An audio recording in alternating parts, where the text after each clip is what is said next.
So last night I was at a wild game dinner and I ran into an old friend of mine, Billy Don McKinney's parents and his nephew. And Billy Don has passed on now. And I got to share a story with them. They were at that.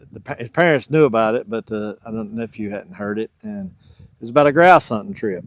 So back, probably 16, 17 years old.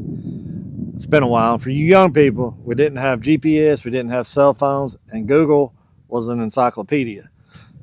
So we decided to go grouse hunting. Like I said, I'm 16, 17 years old, and I got the gas pedal pushed all the way down, running wild. And so we're grouse hunting. We're on Spencer Ridge. I've never been there. Billy Don knew this like the back of his hand. That's country.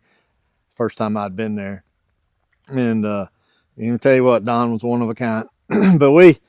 But we get into a few grouse, and we decided we're going to split up. And there's another friend of ours with us, Marshall Tester, and so we went our different ways. And Don, before I left, he said, "You're going to take this little road, and you're going to come back to the truck."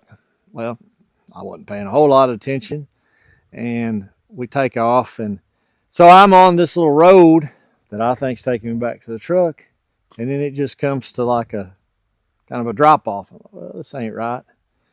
And I just started like walking. I was yelling, I was shooting, trying for them to hear me. And I guess they didn't hear me. And I had gotten myself really, really, really lost.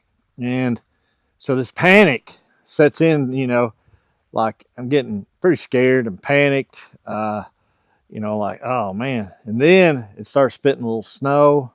Even my dog, I had a little black and white setter dog, and he even knew we were lost because he stayed right beside me. He's like, "I'm done hunting. I know you're lost, so I'm staying right with you." And we, we're walking around every road. I was confused. Like I would find, I thought, man, this looks like the same road I was on. Is this a different one? I was just, like I said, anxiety, panic. It was all happening.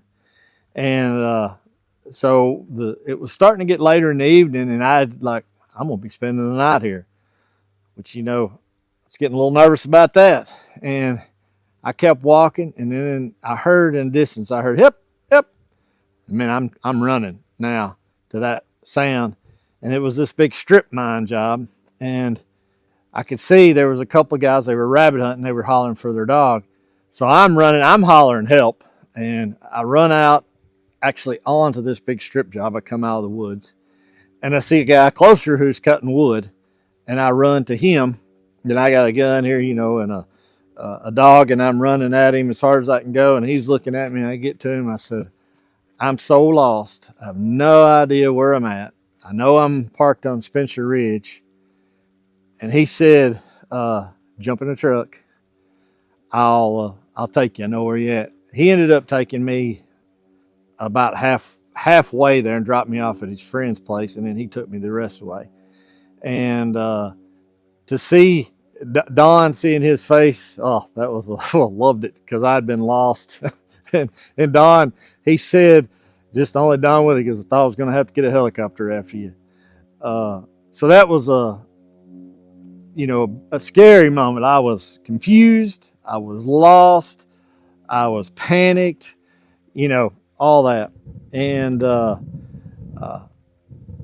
we made it back home. And this story has stuck with me like I can remember it like it was yesterday. But I remember when I walked out of that and seen that guy who was cutting wood. First of all, I heard the sound, and the panic started to leave.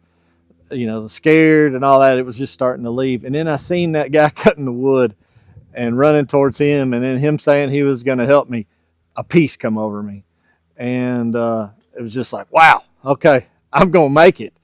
And then, it wasn't until this morning I got to thinking, that was the Lord talking to me then, and I just didn't listen real close. He was trying to teach me a lesson that I needed to come to Jesus to find that peace, get over the confusion, over being, scared, and just ultimately a peace. And sitting there thinking about that this morning, I'm like, wow, he was talking to me then, and I didn't listen. It took a few more years before I did listen. It took a godly woman to kind of cross my path, so I'd let off on that gas pedal, hit the brakes.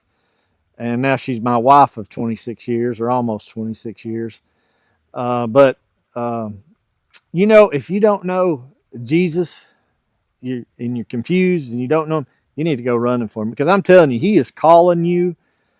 You just got to take a little bit of time and listen. And like I said, I didn't listen there back when I was 16 or 17, even though he was talking to me. I know he was. I didn't figure that out till this morning.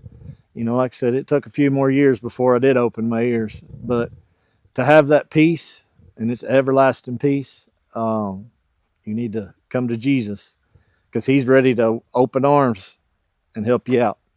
So with that one, we'll see you on the next one.